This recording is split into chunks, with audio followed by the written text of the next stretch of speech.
I never thought the person I trusted most would be the one to break me like this. My brother, Daniel, had always been the golden child.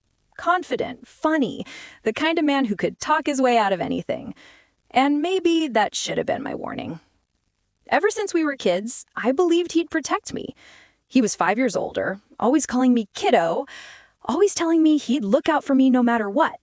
So when he showed up at my apartment that night, I didn't even hesitate to let him in. He looked tired, his hair messy, eyes red from what looked like stress, or maybe guilt, though I couldn't tell back then. He said, "Em, I need your help. Please." And that word, please, it always got me. He told me he was in trouble, that something had gone wrong with his business deal, and that if he didn't get $10,000 within a week, everything would collapse. "I'll pay you back, I swear," he said, gripping my hand like a promise. "You're the only person I can trust."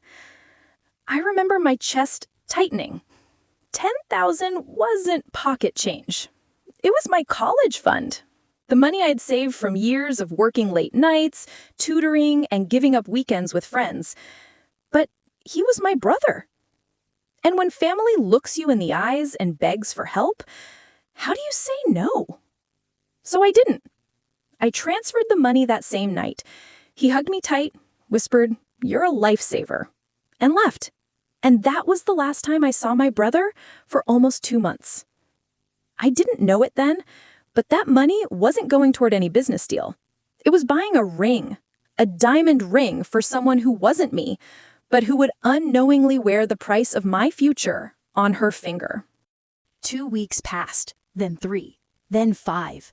Every time I called Daniel, he had an excuse. "Busy day, Em, I'll swing by soon."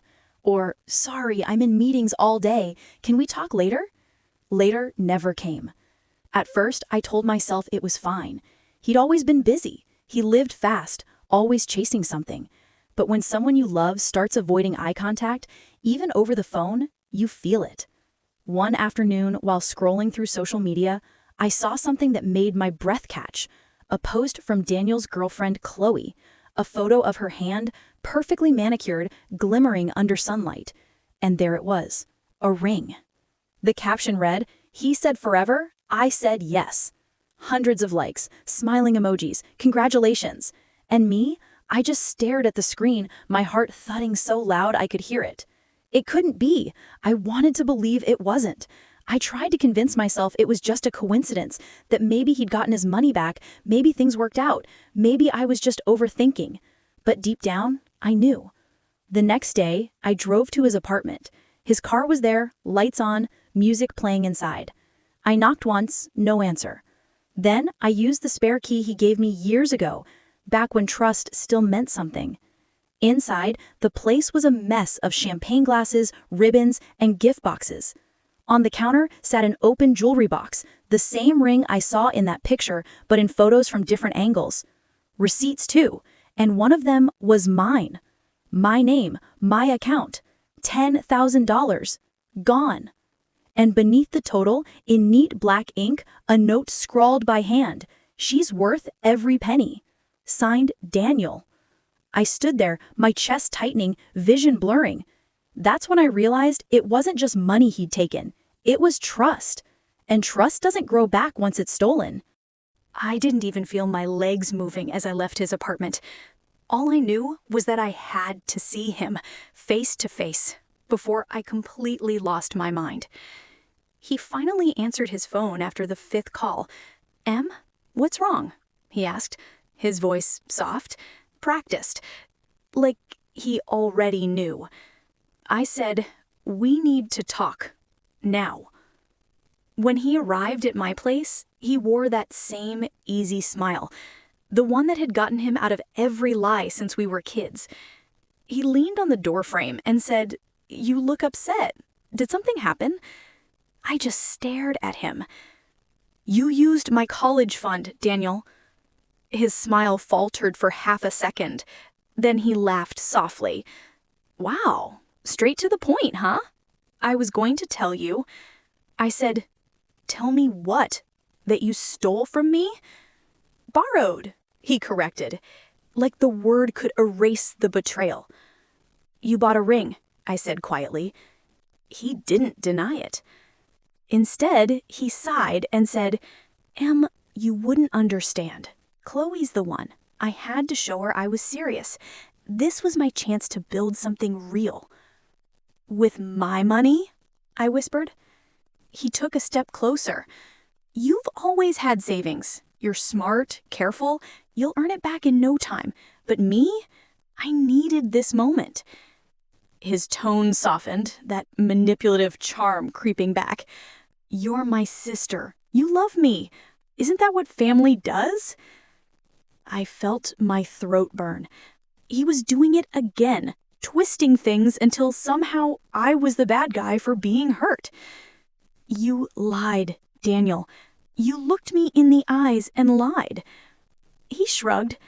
"Sometimes you have to lie to protect the people you love." And then, with a straight face, he added, "If you really cared, you'd be happy for me."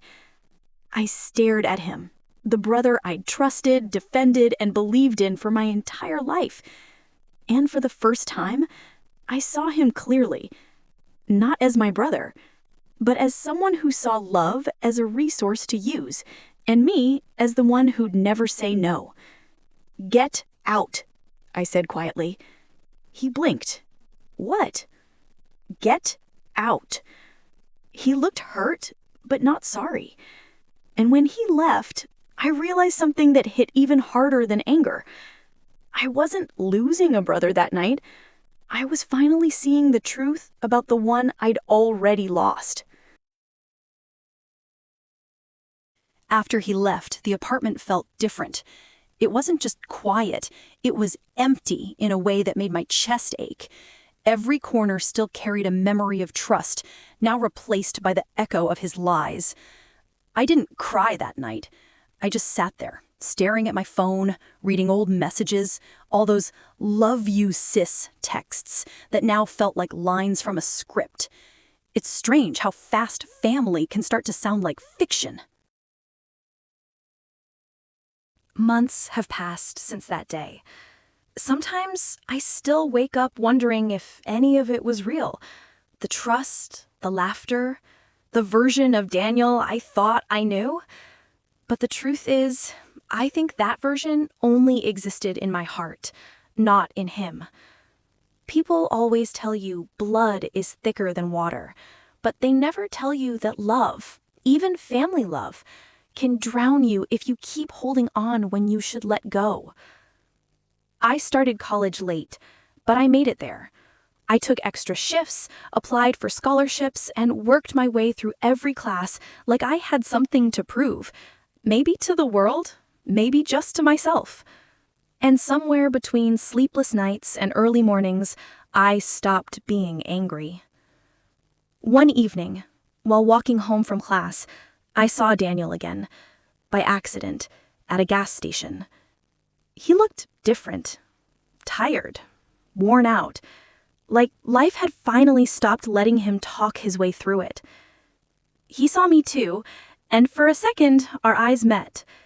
He opened his mouth to say something, but I just smiled, nodded once, and walked away. That silence was louder than any forgiveness I could have offered. Because forgiveness, I've learned, isn't about fixing the person who hurt you. It's about freeing yourself from the weight of what they did. And that's exactly what I did. I graduated last month, not with honors, not with perfection, but with peace. My own hard-earned peace. Sometimes I still think about that $10,000, how easily I gave it away, how much it cost me, and how much it taught me. That money could have bought me books, classes, maybe a better start. But what I gained instead was a better ending. Because love without respect isn't love, and family without honesty isn't home. It's just a lie waiting to fall apart. So, if you're listening to this, wondering whether to hold on to someone who keeps taking pieces of you, let them go. Your peace is worth more than their apology. This is Emma Hale, and I finally learned that choosing myself was never selfish. It was survival.